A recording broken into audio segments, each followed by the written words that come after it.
Pada suatu hari Rasulullah SAW ditemui oleh malaikat Jibril. Rasul pun bertanya, "Ada apa wahai Jibril?" Jibril menjawab, "Wahai Muhammad, sesungguhnya hari ini Allah Subhanahu wa Ta'ala sedang mengobarkan nyala api neraka, dan seluruh para malaikat amat ketakutan. Mereka tidak tahu harus bagaimana. Untung aku ingat," kata Jibril, "bahwa engkau Muhammad adalah sumber cinta dan sayang Allah Subhanahu wa Ta'ala kepada alam semesta. Dengan alasan itu aku kesini, bertabaruk mengambil berkah dengan cinta Allah kepada dirimu, ya Rasulullah, ya Muhammad." Rasulullah terdiam beberapa saat, kemudian bertanya lagi, "Wahai Jibril, ceritakan padaku bagaimana neraka itu sesungguhnya." Jibril menjawab, "Wahai Muhammad, neraka itu bagaikan lubang-lubang yang terdiri dari 7 tingkat. Jarak antara satu lubang dengan yang lain ialah perjalanan 70 tahun. Lubang paling bawah adalah lubang yang paling panas." Nabi SAW meneruskan pertanyaannya, "Lalu siapakah penghuni lubang-lubang neraka itu, wahai Jibril? Sampaikan kepadaku, Jibril." Jibril menjawab, "Lubang yang paling bawah diciptakan untuk orang-orang munafik.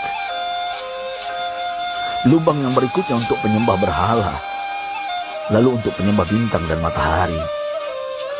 Jibril terus menerangkan penghuni tingkatan neraka hingga lubang yang kelima, tempat umat Yahudi, dan yang keenam dihuni oleh umat Nasrani.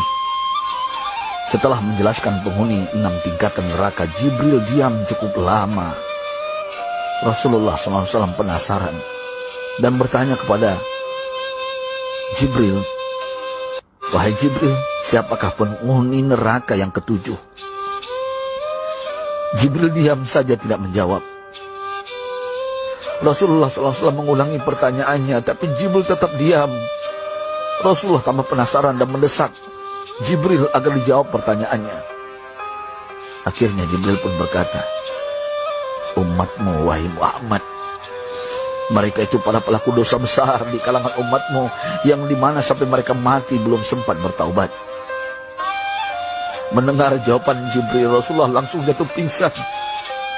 Jibril merangkulnya dan meletakkan tubuh baginda di atas pangkuannya. Tak berapa lama Rasulullah SAW sadar dan langsung menangis bersimbah air mata dengan terisak-isak.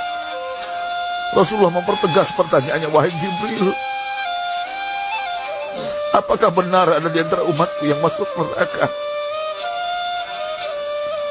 Jibril menjawab, "Benar, wahai Muhammad, pelaku dosa besar di antara umatmu yang belum bertaubat."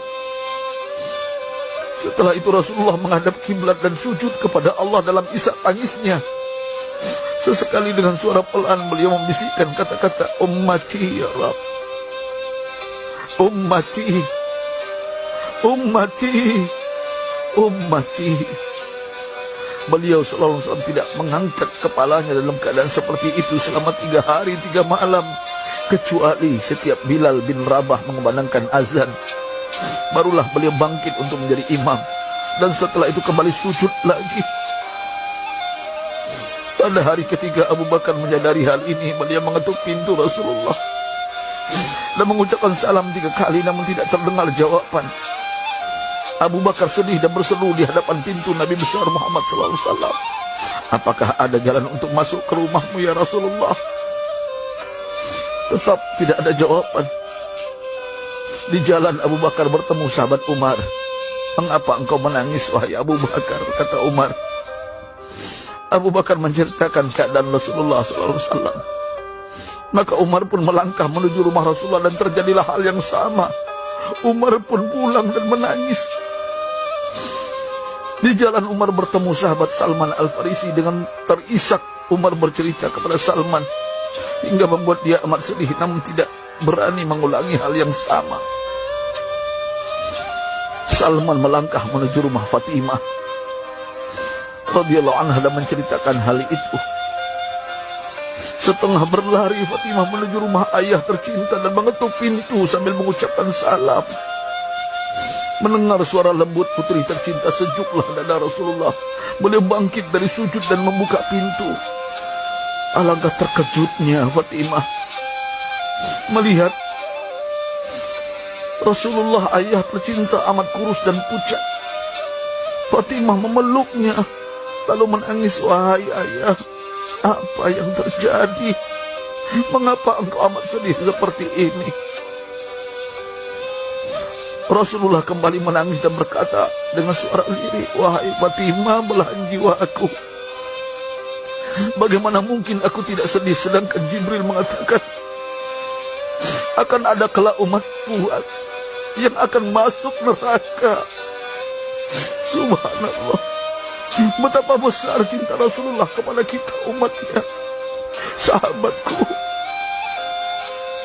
Rasulullah mencintai kita.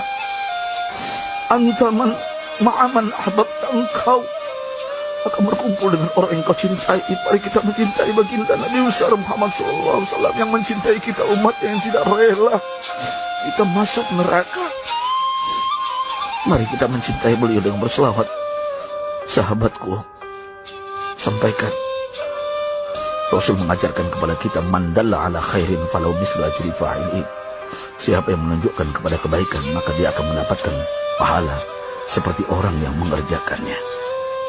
Mudah-mudahan ini menjadi pahala jariah bagi kita.